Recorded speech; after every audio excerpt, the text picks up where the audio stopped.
Hello, my darlings. This is Mrs. Welch for the Cavendish Fletcher Community Library, and it's story time, and I'll be reading Searching for Sasquatch.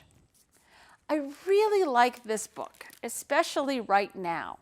We're all kind of thinking of things that we're going to do to amuse ourselves.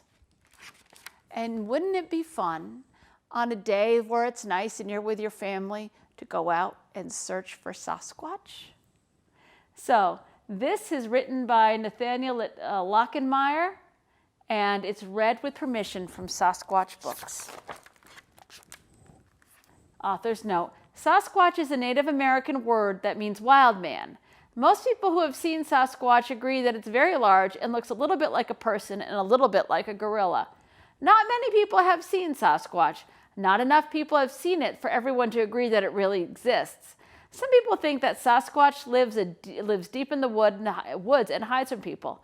Others think that Sasquatch exists only in our imagination. Arlo and his father had never seen Sasquatch, but they believed it was out there waiting to be discovered. Their favorite thing to do was hike through the woods together, searching for Sasquatch. Sometimes they saw bears. Sometimes they heard a moose call or caught a glimpse through the trees of a bald eagle flying overhead. Once they even saw a wolverine. Arlo's father knew all about the animals and plants that lived in the woods, and he taught Arlo everything he knew. Arlo marked down on their map where they hiked and took photographs of everything they saw. They didn't find Sasquatch, but it didn't matter. They both loved adventures, and there's no better adventure than searching for something that's hard to find. On the first day of school, Arlo's teacher asked the class what they did that summer. When it was his turn, Arlo told everyone about his adventures with his father. After Arlo sat down, his teacher turned to the class and said, "There is no such thing as Sasquatch. Sasquatch is a myth." When the bell rang for recess, the biggest bully in Arlo's class and his two best bully friends marched through the halls, shouting that they were Sasquatches. For the first time, Arlo felt ashamed of his adventures with his father. Arlo went hiking with his father that weekend, but he kept thinking about what his teacher had said. Suddenly, he noticed something in the dirt, the largest footprints he'd ever seen. "Dad, look!" he shouted. When his father saw the prints, he gave him a big hug and smiled. "Those are definitely Sasquatch footprints," he said.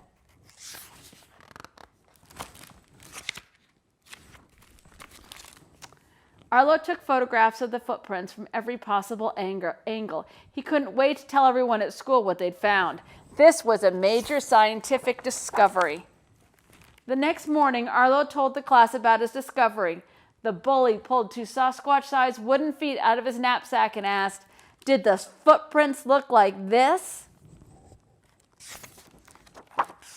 That evening at dinner, Arlo announced that he didn't believe in Sasquatch anymore. When his parents asked him why, he showed them the wooden feet. Arlo expected his father to say that he didn't believe in Sasquatch anymore either, but he didn't. Instead, he looked at the feet and said, "Let's try them out." Arlo's dog Stanley followed them to the front yard and watched as they pressed the wooden feet into a patch of soft earth. Arlo's father examined the footprints. The prints were identical to the ones they'd found in the woods. He smiled. "That was a great trick," he said. Arlo thought about it for a moment, then he smiled too. It was a good trick. Then Stanley stole one of the Sasquatch feet, and they both burst out laughing. Laughing made Arlo feel better. It made him realize that two wooden feet were no reason to stop searching for something, especially something as wonderful as Sasquatch. Arlo and his father went back inside, took out their map, and began to plan their next adventure. That night, Arlo dreamed that he was hiking through the woods with Sasquatch. As they walked, Sasquatch told him all the things about Sasquatches that only Sasquatches know. If you get a chance to go out searching for Sasquatch and you find him or her, let me know. This has been Mrs. Welch for the Cavendish Fletcher Community Library. I'll see you soon.